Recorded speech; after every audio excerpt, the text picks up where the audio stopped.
Assalamualaikum warahmatullahi wabarakatuh. Perkenalkan, kami dari kelompok 6 akan mempresentasikan tentang kurikulum inovatif berkarakter. Anggota kelompok kami terdiri dari Nur Hamidah, Diva Dwi Tusanti, Siti Nur Ajijah, dan Elva Lafifah Zakiyah. Langsung saja ke pembahasan. Yang pertama ada visi dan misi kurikulum. Untuk visi, yaitu mewujudkan peserta didik SMP yang berkarakter, inovatif, dan berdaya saing global melalui pembelajaran aktif, kreatif, dan bermakna. Untuk misi, yang pertama ada mengembangkan proses pembelajaran yang inovatif dan menyenangkan berbasis proyek serta teknologi. Yang kedua, menanamkan nilai-nilai karakter seperti disiplin, tanggung jawab, dan toleransi dalam setiap kegiatan belajar. Yang ketiga, mendorong kolaborasi antar siswa untuk membangun kreativitas dan kepemimpinan. Yang keempat, mengintegrasikan literasi, numerasi, dan digitalisasi dalam seluruh mata pelajaran. Yang kelima, menghubungkan pembelajaran dengan kehidupan nyata dan kearifan lokal. Selanjutnya, ada tujuan pembelajaran. Yang pertama, menghasilkan lulusan SMP yang berpikir kritis dan solutif terhadap permasalahan sekitar, yang dimana siswa didorong untuk menganalisis permasalahan nyata di lingkungan mereka. Yang kedua, ada membentuk peserta didik yang berakhlak mulia, cinta tanah air, dan berjiwa gotong royong.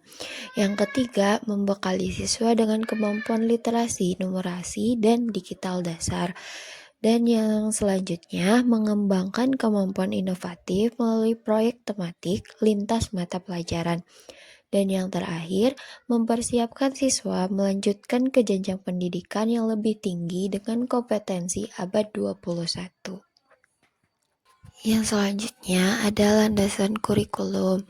Yang pertama ada landasan filosofis, di mana kurikulum ini berdasarkan Pancasila dan Undang-Undang Dasar 1945 sebagai dasar pengembangan karakter bangsa. Yang kedua, pendidikan diarahkan untuk membentuk manusia Indonesia yang beriman, bertakwa, berakhlak mulia, dan berilmu pengetahuan. Dan yang ketiga, mengambil filosofi dari Ki Hajar Dewantara, yaitu Ingarso Sungtulodo, Imwadio Mangunkarso, Tutwuri Handayani. Landasan yang kedua yaitu landasan sosiologis, di mana kurikulum ini berlandaskan untuk menjawab tantangan sosial remaja SMP di era digital seperti pergaulan, literasi media, dan tanggung jawab sosial. Yang kedua, mendorong keterlibatan siswa dalam pembelajaran kontekstual berbasis kehidupan sehari-hari dan budaya lokal. Dan yang ketiga, mempersiapkan siswa agar mampu beradaptasi dengan perubahan sosial dan teknologi. Yang ketiga ada landasan psikologis, yang dimana kurikulum ini berdasarkan teori perkembangan kognitif Piaget. Siswa SMP berada pada tahap operasional formal awal, sehingga perlu pengalaman belajar yang menantang logika dan pemahaman. Dan yang kedua, menggunakan pendekatan humanistik dan konstruktivitik, di mana siswa menjadi pusat pembelajaran. Dan yang ketiga, mengakomodasi perbedaan minat dan gaya belajar melalui pembelajaran berdiferensiasi.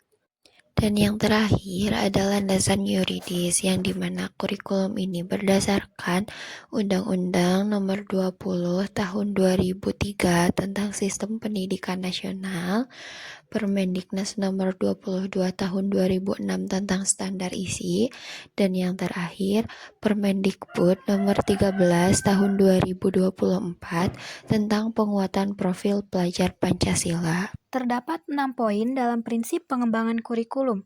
Yang pertama yaitu berpusat pada peserta didik, yang kedua pembelajaran untuk kehidupan nyata, yang ketiga integrasi teknologi dalam pembelajaran, yang keempat evaluasi holistik, yang kelima peran guru sebagai fasilitator sosial, dan yang keenam penguatan keterampilan sosial.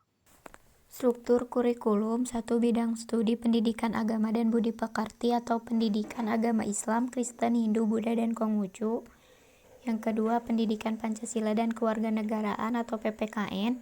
Yang ketiga, Bahasa dan Sastra Indonesia, Bahasa Indonesia. Yang keempat, Matematika. Yang kelima, Ilmu Pengetahuan Alam atau IPA terpadu. Yang keenam, Ilmu Pengetahuan Sosial atau IPS terpadu. Yang ketujuh, Bahasa Inggris. Yang kedelapan, Pendidikan Jasmani, Olahraga dan Kesehatan atau PJOK. Yang kesembilan, Informatika atau Teknologi Digital, yaitu informatika. Yang ke-10, Pendidikan Seni dan Budaya atau seni musik, tari, rupa, dan teater. Yang ke-11, Proyek Penguatan Profil Pelajar Pancasila, P5 atau Proyek Tematik Lintas Mata Pelajaran.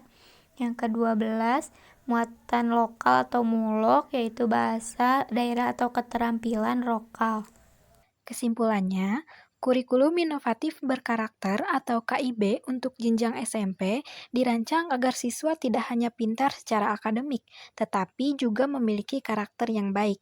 Kurikulum ini menggabungkan pembelajaran yang kreatif dan menyenangkan dengan penanaman nilai-nilai seperti tanggung jawab, kerjasama, dan kejujuran.